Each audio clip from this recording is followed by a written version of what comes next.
We are the Crystal Gems with Steven! And Steven! And Steven! And Steven! And that was it. And Steven! No, it was just before, and then they keep it. No, they counted up to like 40 something, so. And Steven! And Steven! The whole vlog is going to be And nothing but this, so Steven! have fun. And Steven? This is Steven and the Stevens. This is the multiplicity episode. That's the Yeah. first thing I thought of. Was I'm like, oh, it's like multiplicity. Well, this idea has been done a lot, where it's like someone keeps trying to go back in time. Oh, to I'm split not the saying different it's a versions of direct some stuff. rip-off multiplicity. I'm just saying they should be ashamed But of I will say themselves. this is the first time I've seen this it's concept fine. where someone keeps going back in time and whatever, arguing with themselves and they don't get along and stuff, but they want to start a rock band. I just love that's the first thing he thinks. Such a stupid, selfish reason to go back in time. Well, especially like Especially when the obvious answer was to the ending there. I'm just yeah, like, that's what I said. Well, isn't that kind of very obvious? I know. I was with you. I'm like, that would have been my first thought. It's like, all they do let's is see, I sing.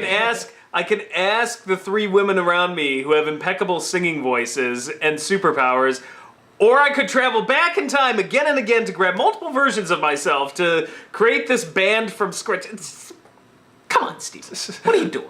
But it was still fun, though. I mean, again, for an idea I think we've seen a lot of times, it's kind of fun to see Steven go through that and sort of through Steven logic, figure it out. It was like multiplicity crossed with that Red Dwarf episode where Rimmer gets another version of himself, and the two fight with each other. It turns out Rimmer's his own worst Or Red enemy. versus Blue, where Church keeps going back in time. Yeah. And stuff. I mean, it's like it's done a lot, but it's always funny fun. because it's such an insight into how funny a character can be when there's just so many of them, and especially when they don't get along.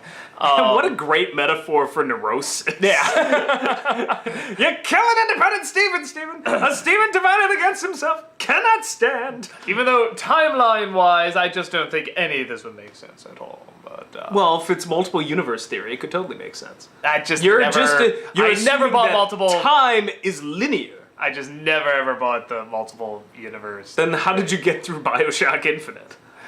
Oh, it's okay. No. It's fun to kind of speculate and stuff, but it's like in terms of like if time travel could actually happen, I'm just like no. But I'm one of those people like I go nuts if like they time travel and it's like they're in the exact same spot. It's like no, the Earth should be like thousands of miles over there and rotate it. I'm really weird about that. But no. But for fiction's sake, that this is fun and funny.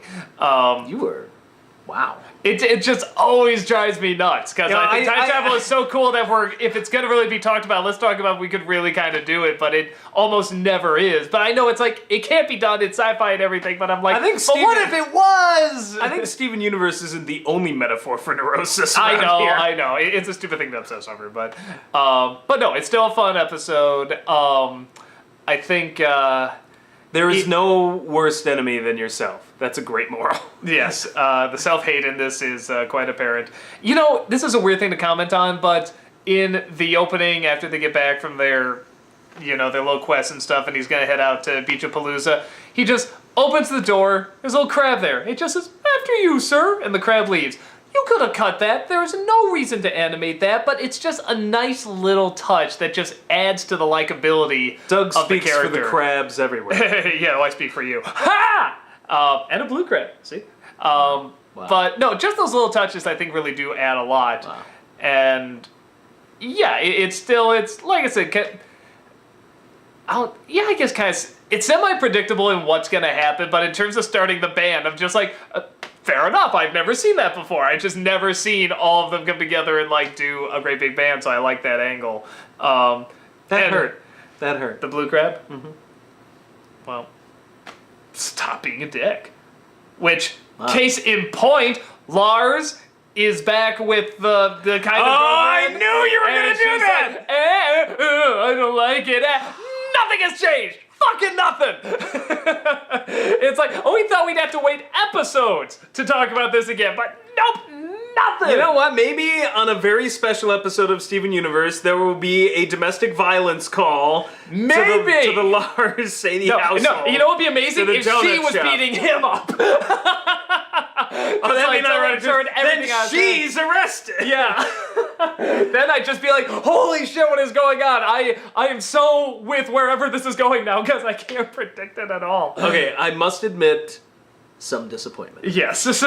I knew you were gonna bring that up. The As soon as second I saw that, I'm like, I kept quiet. oh my I'm saving God, it for the vlog, man. I'm saving it for the vlog. you sprung it on me like a surprise. But no. Outside of that, the episode's fine. It's fun. One reaction I really liked. It was just a totally different reaction, but I thought it was really funny. Is when the water's breaking through in the opening, and there's Steve, and he goes back, gets his little time thing, he's running, Pearl. and then just that mountain of water comes in, and she just goes, Yeah. I thought, what a genuinely original reaction That was but just totally that was understandable. a great, literally hysterical breakdown. Yeah. It was like, can't tell if I should laugh, cry, or scream. Yeah. So she chose to do all three. That was good. I like that. Yeah, I thought that was very, very funny.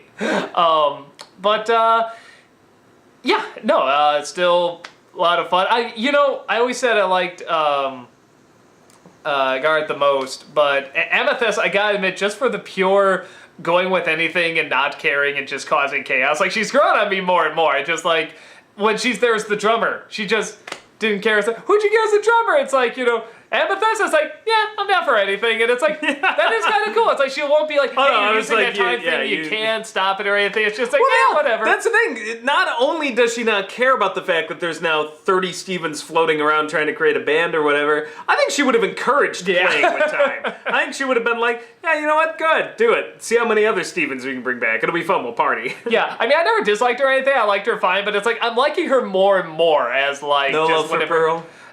Pearl's fine. You need Pearl. She's a good character. That laugh's amazing. If they can play it more than you just pulled a Leonardo from Turtles. Leo's fine. Yeah, you need that character. You need the leader, but No. If they do more of that neurotic side with the laughing like that, then I like her more. But she's a good character. I like her more. But girls represent. I'm trying to think if there's any that I don't. Even from the first episode, I just didn't like Lars as a character. I think he's boring. I think he's a jerk. He's unlikable. And then when it's an episode like, hey, Lars is gonna be the big focus, I'm like, shit. It only reminds me of that bully on off of Doug. Yeah, it's kind of like that. Almost the same bully. kind of voice when I'm thinking about it. Yeah, it's just kind of a boring bully, and I know they try to give him a little bit more depth and stuff, but then they do like that incredible dick thing in the last episode. It just makes him even more unlikable. I'm indifferent to him. So, but we brought up Doug. So. Sue you, angry gar. I like it when someone actually tries. It's lost its charm. No. What I really like is when someone tries to send, like, if someone's mad at me or something, tries to send an email or something on Facebook, like, hey, look what I found. Haha, take that. It's like, yes, I really get so angry at that guy. This is what really gets under my blood. I think some fans think they're literally rickrolling you when they do that. Yeah, and they think it's like no, like I said, people, it's like it's like I hate your view on whatever this Nostalgia Critic or this Even Adventure Time or something like that. So here you go, and like they'll just put that in there, and it's like, is this really supposed to make me really angry? It's really hilarious when they type it out. I'm like, that's not gonna make Doug angry. It just makes you look like a crazy person. Yeah.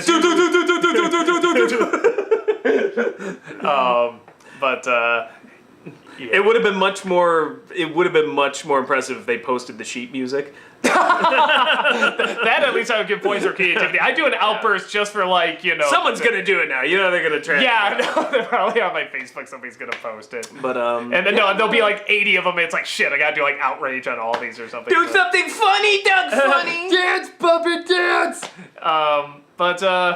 Yeah, boy, we got off track again. Sorry. But no, we talked about everything. Yeah, no, this is a good episode and very funny. And yeah, we'll just see you at episode confirm. Are you sure you want to quit playback? See you then. Okay or cancel. Okay.